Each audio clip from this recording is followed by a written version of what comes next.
On paper, Bangkok and Kuala Lumpur look very similar in terms of cost of living, but living in them feels very different. And the difference, it isn't rent and it isn't food prices. It's how money actually leaves your account and the spending patterns that you don't notice until months later. By the end of the video, I'll show you 2 realistic monthly cost ranges and explain why the numbers aren't the point. Quick disclaimer before we go any further. Everything that I'm sharing is based on my own lived experience, realistic budgets, and also multiple sources, not backpacker budgets and not luxury lifestyles. Your costs will vary, your experiences will vary, and your priorities might be completely different to mine. And this isn't financial advice or legal advice, and I'm not telling you what you're going to spend. I'm just giving you context based on my experience of living in Bangkok for a number of years, my time spent so far living in Kuala Lumpur, so hopefully that will give you the opportunity to make calmer and more informed choices before making any commitments. And one thing, I'm not trying to pick a winner here, so to speak. Both cities are excellent choices if you understand the trade-offs. There are instances where people come to Bangkok or Kuala Lumpur asking a similar question. How cheap is it? And listen, I get why. If you're coming from countries such as the US, Canada, the UK, Europe, Australia, New Zealand, etc., it can sound like a relief and it can sound like a safety net. But herein can lie the problem, because the word cheap is a type of marketing term, not a lifestyle guarantee. Cheap doesn't mean predictable, and it doesn't mean calm, and it doesn't mean you'll actually spend money. In fact, you'd actually be surprised, because sometimes when things are labelled as cheap, we can have a tendency to lose track of those small expenses. Coffees at a cafe, those small little taxi rides, and an extra meal here or there. And money starts leaving your account constantly in small amounts that you can potentially ignore or not pick up upon. And what really matters long term isn't price so much, but how often you're asked to spend, how automatic those decisions are, and also whether your spending is concentrated or scattered. And that, my friend, is the real theme of the video. Not how cheap is it, but more along the lines of, does your lifestyle ever truly settle in either of these cities? Here's the simplest framework I've found to understanding all of this. Bangkok is a flow-based spending city, whereas Kuala Lumpur is a structured-based spending city. In my previous experience, on my own opinion, one isn't better than the other, so to speak. They reward different personalities. Bangkok removes friction everywhere. You can go anywhere, you can eat anywhere, and decide later. Kuala Lumpur concentrates friction in a few places but removes it elsewhere. So you can decide once, plan slightly more, and have a bit of a quieter and calmer outcome. As we go through each area of life, I'll pencil in approximate numbers, not because the numbers tell the whole story, but because they reveal potentially where pressure points can build. As you listen, just notice which city feels more suited to you, because in my experience, your gut reaction matters more than any spreadsheet. And remember, near the end, we're going to zoom out and reveal the 2 monthly totals and actually dissect what they really mean. Dissect. Good vocabulary, I like it. Let's start with housing, because both cities look great on paper. In central Bangkok, a modern 1-bedroom condo near to the BTS or MRT may cost in the range of 18,000 Thai baht per month up to 30,000 Thai baht per month. That often includes a swimming pool, gym, security, and in a great location. For what you're getting, that is certainly impressive. And here's a huge pro for housing in Bangkok that doesn't get said often enough. Housing in Bangkok, especially in condos, give you really good instant access to varied life around you. If you're near a BTS or MRT, you're literally plugged into the whole city. It's social, it's vibrant, and you can build a routine really fast. But housing in Bangkok doesn't just exist in isolation. The moment you leave your building, the city starts to pull money out of you consistently and almost invisibly. And when I lived there, I didn't feel like I was overspending. I literally just felt like I was living. Penciled in everyday cost examples include a coffee at the cafe downstairs, 80 baht. A grab bike instead of walking, 60 baht. A quick lunch from outside, 100 baht. These are examples of everyday costs that can add up over time. And over a month, it can be easy to spend an extra 12,000 baht to 20,000 Thai baht per month. That's not on rent and that's not on bills, that's just on those extra small costs from outside. Now, utilities. Electricity, including the use of air conditioning, would be somewhere in the region of 2,000 Thai baht per month up to 4,000 Thai baht per month. And if you're thinking about internet, bills, water, and miscellaneous stuff, this would be somewhere in the region of 500 Thai baht up to 1,000 Thai baht per month. So that 22,000 Thai baht condo per month can quite quietly start to creep up to 20,000 Thai baht, 27,000 Thai baht per month, up to 28,000 Thai baht per month. Maybe even, sometimes, creeping up to 30,000 Thai baht per month of lived-in life. But here's the balance. That kind of leaky spending is what makes Bangkok so fun. And for me, what I found works well is if I come up with some flexibility and a flexible spending plan, then I can still tap in and enjoy myself with those expenses and spending, while still also having some control on my monthly budget. Now compare that to Kuala Lumpur, and renting a modern one-bedroom unit in an area such as Mont Kiara, Bangsar or KLCC will cost you somewhere between 2,500 Malaysian ringgit per month up to 4,000 Malaysian ringgit per month. And the big difference here in Kuala Lumpur is that the rents and the condo facilities themselves often absorb most of your costs for the month. And that's because the condos here, they have such a wide range of lived-in facilities. You can think your gym, maybe even more than one, a swimming pool, maybe 2 or 3 of those, a security team, parking, ample parking. And then on top of that, a variety of shops, cafes and services on different floors. Sometimes even mini shopping malls connected to the condo buildings themselves. Utilities, and if you're thinking about electricity, including the use of air conditioning, somewhere between 150 to 200 Malaysian ringgit per month. And then if you're thinking about your internet bill and your internet usage and any other miscellaneous stuff, you're looking at around about 100 to 150 Malaysian ringgit per month. And for me, the biggest difference that I've noticed isn't money itself, but it's the behaviour I have with it. I generally don't leave the building as often. I don't spend as impulsively as I would have done in the past. And also I cook more, I plan more, and also there is less kind of like day-to-day movement from place to place in the city. And I found one of the key differences here is you make 1 or 2 main decisions, i.e. your condo and expenses around it, and then many other decisions and daily expenditures kind of dissipate and disappear. Kuala Lumpur also has a trade-off as well. And I found from my experience so far that it can be a little bit too contained. So you have to make a conscious effort to get out there and get involved, so to speak. Because depending on where you live and where you work, it can be quite easy to get into a routine of waking up, going to work, and then going to the shopping mall or gym or lifestyle area, and then coming back home, and then rinse and repeat again. So yes, you may spend less impulsively, but then at the same time, you do have to make a bit more of an effort to find a bit more spontaneity and impulsiveness in your life, making efforts to find maybe cultural events at the weekend or places to go just to kind of get out of your comfort zone, so to speak. So neither is better, it's just different rhythms. And by the way, this outside leak life versus this contained life does show up in the next category, so hold that thought. There's no doubt about it. Bangkok's food is world class. Penciled in costs. Think street meals from 50 baht to 80 Thai bahts. Cafe coffees, you can start from 80 baht up to maybe 120 baht. And then also you can think about things such as snacks, drinks, and those type of things, somewhere from 40 baht up to 100 Thai baht. Bangkok's advantage isn't just its price, it's variety without effort.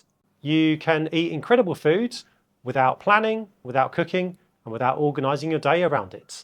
If you love spontaneous social eating and exploring different foods in Thailand, then Bangkok is certainly hard to beat. But because it's cheap, fast and everywhere, eating out becomes the default. It's no longer a treat and it just becomes the norm. Even people who think they're being careful with their budget, they usually find that they'll be spending somewhere between 12,000 Thai baht per month to 20,000 Thai baht per month on food and drinks. And trust me, it can go much higher than that. Not because it's expensive, but because the city makes indulgence frictionless. And the hidden part isn't really the money itself, it's because you can sometimes lose the sense of tracking these small expenses on a regular basis. In Kuala Lumpur, food works differently. Penciled in costs here, you can think a local meal at a hawker centre style, like a mamak store, would be somewhere between 8 ringgit to 15 ringgit. If you're thinking about a cafe and going to get a tea or coffee, there's actually a bit of a differential here. If you go to a local coffee place and get coffee or teh, as they call it, like teh tea, the prices can be between 4 ringgit to 7 ringgit if you're getting one of those local style drinks. If you're going to more of an international cafe style place, it's going to be between around about starting from 8 ringgit up to around about 15 ringgit per drink. And groceries end up being somewhere in the region of 400 ringgit to 700 ringgit per month. Kuala Lumpur is also an amazing foodie city. I absolutely love it here. Malay, Chinese, Indian, and a wide range of international cuisine. The variety here is absolutely insane. But the rhythm here, I would say it's more planned. Eating out feels a bit more like a choice rather than a reflex. And I would say most people land somewhere in the ballpark figure of 800 ringgit to 1,200 ringgit per month. I would say Kuala Lumpur's advantage is you have more control, whereas Bangkok's advantage, you have more variety with less effort. And here's what people don't realise. Once food becomes frictionless, it can potentially change lifestyle, transport, and weekend plans too. Quick pause. If you're enjoying this kind of calm, lived-in experience of life here in Southeast Asia, then feel free to subscribe to the channel and tap the notification bell. This channel is basically the stuff that people don't tell you before you move. All right, let's move on to the next section. Bangkok's transport is inexpensive, but can be easy to overuse. Pencil in here regular use of the BTS and MRT. A month, that will run you somewhere between 1,500 to 3,000 Thai baht per month. And then if you're looking at regular use of the local taxis, and you can have the grab taxis in there as well, that'll be a ballpark figure of roughly 3,000 to 6,000 Thai baht per month. Bangkok's biggest advantage here is you can live life here without a car and still feel like you have full independence when it comes to movement. However, the hidden cost here is because movement is so easy and so frictionless, it can be easy to overspend and overuse on. Kuala Lumpur, on the other hand, it can be cheaper in this category if you live in the right location. The penciled in costs, if we're looking at first the regular use of the MRT and or the LRT, that'll run you somewhere around about 200 Malaysian ringgit or under that cost per month. If we have an example of a regular use of grab taxi in and around the city, that'll run you somewhere between 250 ringgit up to 600 ringgit per month, and that is obviously very lifestyle dependent. Kuala Lumpur's advantage here is, I would say, the transportation is generally a little bit cheaper across the board, and the road infrastructure here is really well set up if you own your own car vehicle. And so in this instance, if you pick the wrong location, then your transportation bill can rise quite quickly. And so if I was to summarise, I would say that Bangkok offers frictionless movement, whereas Kuala Lumpur can be more cost effective when it comes to transport, but it depends on your location. And this leads into something directly that people rarely talk about: the cost to escape the city for the weekend. We'll get there soon. Okay, healthcare and insurance, certainly an important category to be aware of. I'm by no means any type of health professional, so I would advise you to go and speak to any medical professionals about this category if you need that type of advice, and speak to any other specialists regarding this area. Both Bangkok and Kuala Lumpur have very strong private healthcare options available. They're considerably more affordable compared to those Western countries. But the spending rhythm is what differs here. Bangkok has a reputation for excellent private hospitals. Penciled in example costs here include GP visits and clinic visits. You can think of this somewhere in the ballpark of 800 Thai bahts up to 2,500 Thai bahts. If we're talking about blood work tests here, they can start anywhere in the region of 1,500 Thai baht, leading up to around about 5,000 Thai bahts. And then if we're thinking about dentistry, a basic checkup will start from somewhere around about 1,000 Thai bahts up to 2,500 Thai bahts. Bangkok's advantage here is high-end options, fast access, and also world-class in certain sectors. The hidden rhythm here is it's so easy to upgrade your healthcare options because access to these more premium options are so readily available. Kuala Lumpur is also an excellent choice. You can even find a previous video I did about some of the top private hospitals in Kuala Lumpur, and you can check that out on my channel. Penciled in cost here examples for Kuala Lumpur include a basic GP or clinic visit being anything from 80 ringgit up to 150 ringgit. If we're talking about blood work test options, then that will be in the range of 150 ringgit up until 500 ringgit. And then with dentistry, with the basic checkup and cleaning, maybe we're looking at somewhere between 120 ringgit up to 250 ringgit. Kuala Lumpur's advantage here is that the healthcare options have strong value and are maybe slightly more predictable. And the hidden rhythm here with Kuala Lumpur is the kind of like medical tourism aspect of the healthcare here isn't quite as strong in comparison to Bangkok. And also perhaps those real kind of like top tier, higher end services might not be quite as wide range. Now then, insurance. Super dependent, but price in for your average solo expat in Bangkok, somewhere between 2,000 Thai baht to 6,000 Thai baht per month. And in Kuala Lumpur, that's between 200 ringgit up to 600 ringgit per month. Again, not a winner here, just different pricing ecosystems and different pros. Daily expenses and personal services. This is where hidden expenses really start to feel real because they're not dramatic, but they're constant. With Bangkok, you can think of it as kind of like cheap per usage with high frequency. I'll pick the 4 same types here for consistency. And if we start with Bangkok with the penciled in costs, with the first category with laundry per kilo, we're looking at somewhere between 40 Thai baht up to 80 Thai bahts. In terms of a basic haircut, we're looking here at somewhere between 200 Thai baht up to 500 Thai baht. The third category, 1 hour massage, starting from 250 Thai baht for 1 hour up to 500 Thai baht. And a cleaner service, we're looking at 500 Thai baht up to 1,200 Thai baht. Bangkok's advantage here is that you can outsource a lot at a really reasonable price, which then allows you to free up more time. But the hidden cost here is because of the inexpensive price, you have a tendency to do it more often. With Kuala Lumpur, you can still think of it as affordable, but slightly more spaced out. Penciled in costs here for laundry will be somewhere between the ballpark figure of 6 ringgit per kilo up to 12 ringgit per kilo. If you're talking about a haircut here, mine costs 25 ringgit up to 80 ringgit. If you're talking about a 1 hour massage, that can range anywhere between 80 ringgit up to 180 ringgit. And then a cleaner visit will cost somewhere between 80 ringgit up to 200 ringgit. Kuala Lumpur's advantage here is that spending tends to be less frequent and more planned. But the hidden cost here, and probably as you can predict, is because of the wider range of spacing out of costs, and because you don't do it so frequently, perhaps you may need to spend more time of your day planning around these things compared to Bangkok, for example. And this category links perfectly into the next one, because depending on which city you reside in, can potentially impact how and the ways that you treat yourself. This is where lifestyle quietly becomes your budget. This matters because this is where how you live determines what you spend, because everybody has to fill their free time with something. Bangkok, energy city with options everywhere.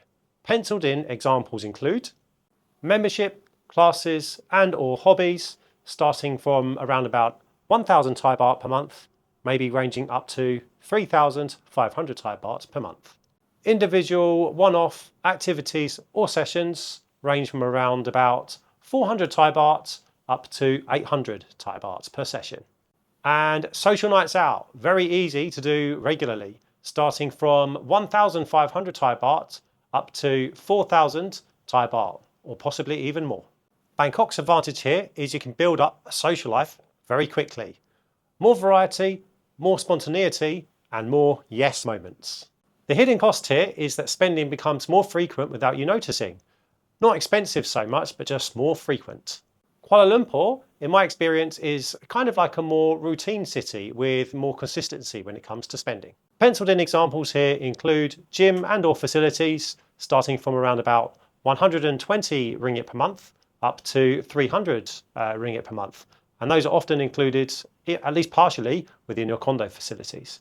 Classes and hobbies ranging from 30 ringgit up to 80 ringgit per time. And if you're talking about social activities here, there can be quite a variety of activities here in Kuala Lumpur in terms of socialising. Those range from maybe around about 80 ringgit up to 300 ringgit. Kuala Lumpur's advantage here is that routines settle fairly quickly and the activities, more often than not, don't require regular spending each time you do them. The hidden trade-off here, I would say from my experience so far, is spontaneity takes a little bit more of an effort to build into your lifestyle. So it may be something that you need to proactively seek out if you want more of that in your lifestyle. And this leads us into something that people rarely talk about, because when you move abroad, you're not necessarily paying for Bangkok or paying for Kuala Lumpur. You're paying for the version of yourself that each city encourages. And in my opinion, that's where the real price differences start to appear. Okay, my friend, this section is where people can potentially accidentally recreate home. Think about imported groceries, cafes, alcohol, certain brands, and convenience culture. Starting with Bangkok here, tons of options and easy to justify. Penciled in examples here include Western style brunch at a weekend. You can think somewhere between 400 Thai baht up to 900 Thai baht. The addition of imported groceries on top of your supermarket shop each week. You can think of that starting somewhere between 2,000 Thai baht up to 6,000 Thai baht per month. And that night out with a few friends for some social drinks, you can think somewhere between starting from 800 Thai baht up to 2,500 Thai baht. Bangkok's advantage here is that you can live almost any type of lifestyle that you want. And the hidden cost here, and something that I know that I've been guilty of from time to time when I used to live in Bangkok, and that is that you can quite quickly move from your so-called Thailand budget to your London light habits without even noticing. Kuala Lumpur, on the other hand, also does have great availability, but it certainly is, from my experience anyway, more choice driven. Penciled in costs here include the Western style brunch option, ranging from 40 ringgit up to 90 ringgit. The addition of imported groceries on top of your regular supermarket shop, being from somewhere between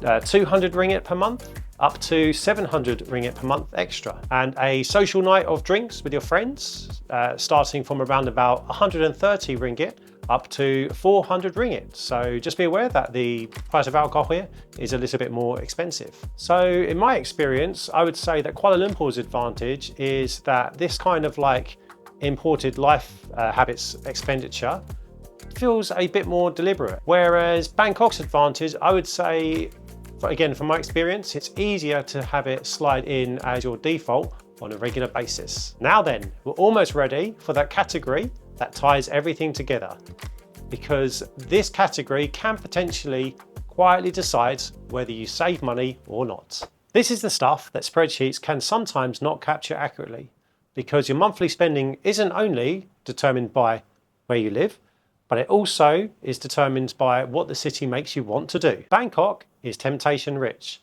and the advantage here is that Thailand is a complete playground. Penciled in examples here include a weekend trip on a budget costing somewhere between 3,000 Thai baht up to 6,000 Thai baht. If we're talking about a nice weekend trip, then that can land anywhere between 6,000 Thai baht and 15,000 Thai baht.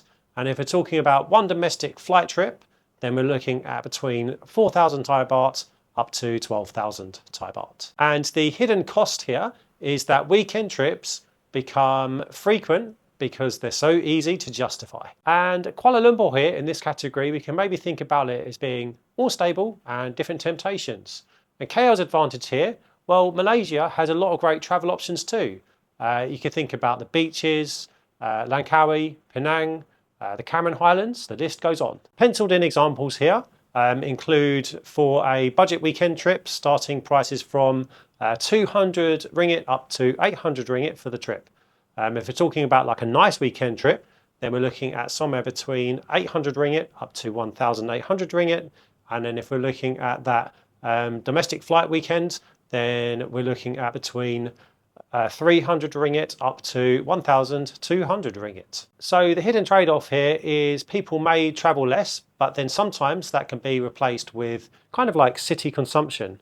Think cafes, shopping malls, and that spending lifestyle. So again, neither wins, it's just a different drift. Flying back to your home country, if you're flying back to Europe, the UK, North America, Australia, or other far-flung locations around the world, then prices, and bear in mind that this is for an economy class ticket for one person, can fall somewhere in the following regions. If we're talking about a Bangkok return flight, that is somewhere in the region of 30,000 Thai baht up to 50,000 Thai baht. And if we're talking about a return flight from Kuala Lumpur, then that price range will be somewhere in the region of 3,000 Malaysian ringgit up to 4,800 ringgit. Bangkok's advantage is there's more route variety, and there can sometimes be amazing deals, and it is unmatched in terms of the ecosystem of regional travel. But one thing I would say is at certain peak times of the year, it can be a little bit chaotic, and it's to be expected when there's such a peak travel demand to Bangkok during the high season.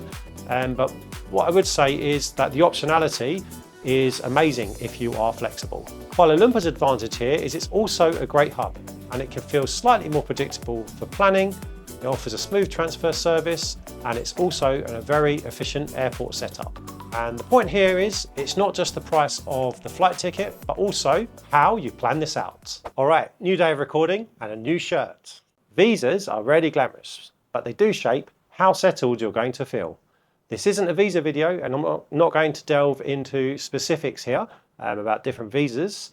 What you'll need to do is, and my advice is to speak to a reputable visa agent who has specialist knowledge in these areas to give you the up-to-date information that you need.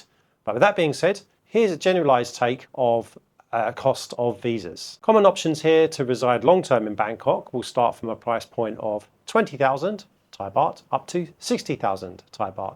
Now do be aware that the more premium options, if you think about an example of the Thai Elite visa, these prices can definitely be a bit higher here. Kuala Lumpur, depending on the situation, will be somewhere between 1,000 Malaysia ringgit per year up to 4,000 Malaysia ringgit per year. And again, there can be more price variances depending on the visa type you're going for. Bangkok's advantage here is flexibility and varied pathways. Kuala Lumpur's advantage is clearer structures if you're on a clearer route. So with the visa situations here, it's about your specific situation and how to manage it as effectively and efficiently as you can.